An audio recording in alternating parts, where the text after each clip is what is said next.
to Oklahoma. And we're now joined by another incredible guy, and Laphonso Ellis, ESPN studio analyst and former star as well, joins us on Sikkim 365 Radio. Laphonso, this week, thank you for your time. Number 1, number 6, number 7, 8, and 9 have all lost, and it's not even March Madness. It's been an incredible run, and wow. I mean, for fans who may be just tuning in, they're in for a treat because though we have 7 to 8 teams that are Final Four capable and able to potentially cut down the nets in April, that many of them have big vulnerabilities, and that will make the first round of the NCAA tournament just fun to watch. It's always great to watch, but it will be at another level this year because of that. Laphonso, I feel like the majority of fans just wanted to fast forward to Gonzaga and Baylor, which is what we got last year in the finals, especially since we didn't get to see it in the regular season due to COVID. This year, I don't feel the national pulse is that way. I think everybody wants to see good old-fashioned chaos, don't they? There's no question about it. And, of course, again, given the nature of the teams that we think can get to the Final Four in the national championship, they're going to get that kind of chaos. It's going to be an incredible year, especially when you look across the country and you see the Big 12 strong, the Big 10 is strong, the SEC is strong and deep, and then the ACC, of course, has struggled. You know, they may get at maximum 5 teams in the NCAA tournament, and they've trended around anywhere between 7 and 9. And so, you know, some of those, the NCAA committee, they still got to field 68 teams, and some of those teams are going to come from conferences that we're not accustomed to getting 2, 3, and 4 teams into the NCAA tournament. So it's good, that's even going to make it more interesting. So, Laphonso, Baylor's coming off of the national title, obviously. Definitely not the same makeup roster-wise. Some familiar faces, but, you know, lost some of their alpha males for sure. Got a win last night against K-State. Your thoughts on where the Bears are? Obviously, injuries have been a big storyline for them this season. Yeah, and that's what makes them so difficult to evaluate. I still think they're a top 10, top 12 team in the country, but, you know, you're playing without an L.J. Cryer, who's your leading scorer. Akinjo's been banged up a bit.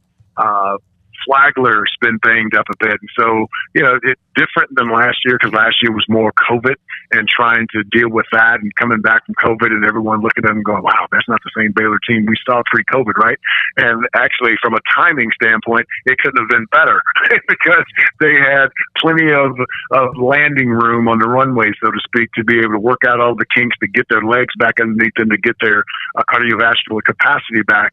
And then all of a sudden, they made a huge run. And as you know, Smoak, I've said this for the last couple of years, I felt they could have been back-to-back champions because I felt that you know, it's the same team that they returned last year that played 2 years ago, and I thought had it not been for the COVID cancellation that Baylor team would have won their first one then and would have been defending it last year and would have won it a second time. And so, again, this team has been it's difficult to have chemistry when you're dealing with so many different issues, and for Baylor this year, it's been the injury bug.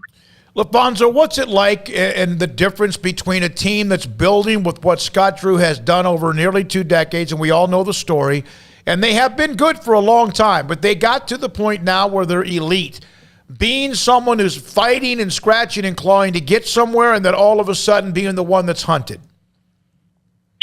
Yeah, I would say Scott's been in the elite program for several years now. The national championship was the icing on the cake, and now all of a sudden he's got the trophy and the title to substantiate where they've been for the last, I've been at ESPN now for 13 years, for the last 7 to 10 years, so to speak. He was still putting several guys, they were competing, getting to the NCAA tournament, advancing in the NCAA tournament. He's putting several guys into the NBA, and now the national championship is just a validation of what's taken place really for the last 7, 8 to 10 years. It does put you in a different scenario, but you mentioned earlier, this team is made up a little bit differently. I mean, you look at Mitchell, you look at Butler, you look at Maceo Teague, you're talking about 3 guys that could shoot 38% or better from the three-point line, 3 guys who could take you off the bounce, 3 guys who had really nice pull-up J's, 3 guys who could finish with either hand with different finishes around the rim. And, they happen to be the 3 best perimeter defenders on the floor as well. This team is made up a little bit differently. Akinjo can get his off the dribble. He can get in the lane, make plays for himself and his teammates. He can finish at the rim. You think of Flagger, you think of Cryer. Most of those guys, to me, in my mind, are more jump shooting guys. And so it's not as still a challenge to guard them, but not as challenging to guard these guys as jump shooters, where 2/3 of them are jump shooters compared to the 3 guys last year who are terrific in all 3 phases and just happen to be great defenders. In my mind, for Baylor to be a second weekend team in the NCAA tournament, my guy, one of my favorite college players is Matt Myers. Matt is playing in a different role now because now he's moved up the depth chart in terms of how we want to stop guys in terms of scouting and all of that. And I think his response has been mixed, but I think Matt's going to have to be able to give anywhere from 12 to 15 points a game, playing confident, rebounding it well, because if he can get that kind of production from the 4 spot, now all of a sudden it frees up the other 3 perimeter players for them to be a little bit more relaxed in the offensive end. But a healthy Akinjo will help, a healthy LJ Cryer will help, and Flagler seems to be getting his legs back under him as they go. But in my mind, because of the difference between these 3 guards and the 3 guards from last year, you got to get some offensive production from the 4 spot, and that comes from a very capable Matt Meyer. We just haven't seen it with the consistency that I think we all would like to see from him, but he's certainly capable. With Texas coming in this Saturday, this is a Texas team that's kind of gelling now a little bit more than maybe they did early in the season. What can Baylor fans expect to see, and what do you expect to see from that game on Saturday morning? I think it's going to be a terrific game. You know, the Big 12, it's interesting because I think I looked the other day, I think the Big 12 has 5 teams in the top 50 in terms of defensive efficiency. So the Big 12, you know they're going to guard, right? Yep. And sometimes, though, because of that, there's a lack of offense on the other end. It ends up being almost like a rock fight. I think as we look back, the last 3 losses that Baylor has had, James Akinjo, if I remember correctly, didn't shoot it well from the 3-point line. And if I'm not mistaken, I think he barely made 10 points total in those 3 games. And so knowing that Texas has one of the top 10 defenses in the country, they're going to try to take James out. And so it's going to put a lot more pressure on guys like Flagler or Matt Meyer to be able to produce some offense. I think the defense is going to be a push because Jonathan Chachua does a great job off the bench. No matter who it is he's guarding out on the perimeter, he has active hands. He moves his feet well, so he doesn't allow those easy reversal passes through the 4 or 5. And so it's really going to come down to shot-making ability for Baylor. But if Texas is smart, they're going to try to take Akinjo out of the game, make him less efficient, because it's shown in the last 3 games that if you can neutralize or take Akinjo out of the game, then they don't necessarily have the requisite firepower, especially with LJ Cryer out, to win that game. So again, Matt Meyer's going to have to be on his game for Baylor to beat Texas, even at Baylor. Laphonso, Umoja Gibson is from here in Waco. He had a big night for the Sooners in their upset of Texas Tech. Were you surprised by that, or is that just life in the Big 12 and you're like, yeah, that's about right? Yeah, no, I think that's life in the Big 12, and the reality is, you know, if you can play in the middle of the floor, because Texas Tech likes to keep you on the sideline and they don't let you easily reverse the basketball, so you have to play between the elbows, so to speak. And if you can play well between the elbows, meaning your flare screens, your on-ball screens, your slip screens, if you can play those between the pipes, so to speak, now you have an opportunity to be able to get offense, because again, all the teams in the Big 12 can really guard, and I thought Oklahoma did that really, really well, and that's why they were able to beat Texas Tech. You know, it's interesting because Auburn still is really good just because they lose, or Texas Tech is really good just because they lose. Is there somebody that maybe is not getting much attention, Laphonso, that's kind of on your radar as you watch them creep up the polls? Yeah, and it's been that way all year. It's Illinois. Okay. They have a Kofi Coburn who's 7 feet tall, 285 pounds, who, in my mind, is the most dominant player in all of college basketball. He's top 7 in scoring at around 22 points a game. He's 5th in the nation in rebounding, I think around 12 or so. And they complement him with terrific guard play. Alphonso Plummer, who transferred in from Utah, elite shooter. And he's kind of one of those guys that not only shoots 38, 39% from three, but if he makes 1-2, he might run out 4 or 5 in a row. And Trent Frazier, 5th, almost 6-year senior, lefty, smaller guard, can shoot the three, get in the lane, make plays really good off of ball screen situations. And then, of course, the youngster and Andres Cabello, he's the wild card on that team. Is that ball comes off the backboard, he's pushing that thing up the floor like a jet, trying to get it in the middle of the floor, trying to get to the rim.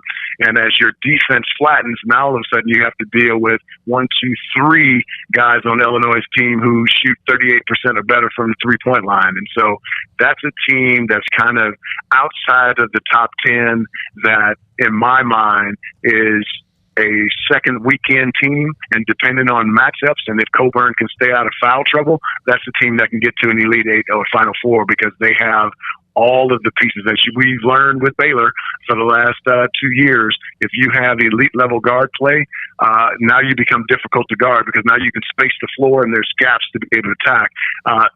Their 3 guards are not quite on the level defensively, and I would argue offensively as those guys, but they're a good second tier group. And in my mind, I think they're the best backcourt in the country.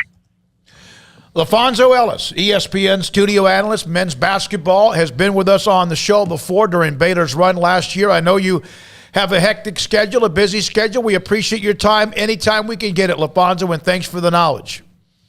Really sweet of you, Smoak. Thanks for having me on. I appreciate you. You too, man. That's Laphonso Ellis, ESPN analyst. He's been on, as he mentioned, 13 years. And you're right. What the championship last year for Baylor did was validate what they have been doing for the last 10-plus years.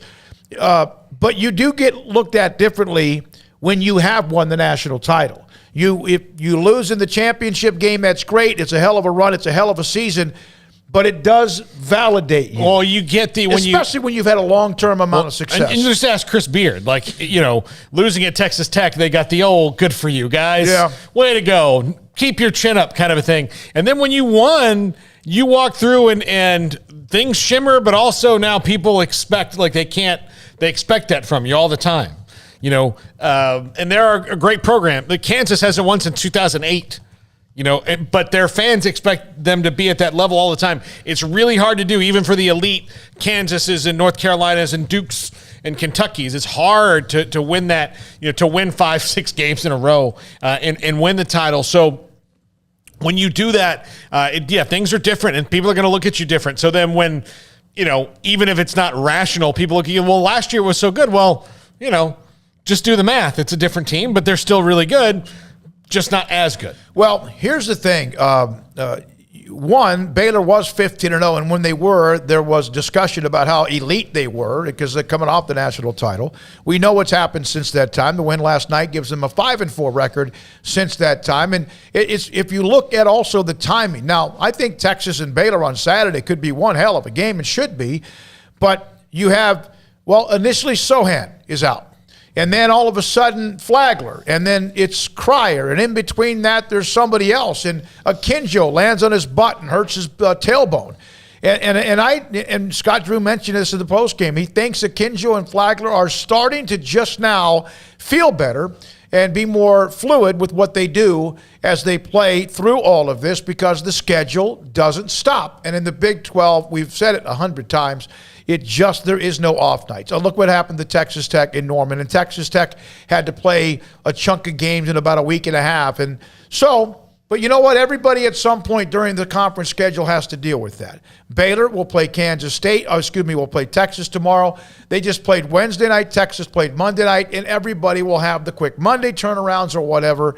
And it's not over with. It will be continually sledgehammer throughout the rest of the way. It's 4:14. When we come back, either Bob Golick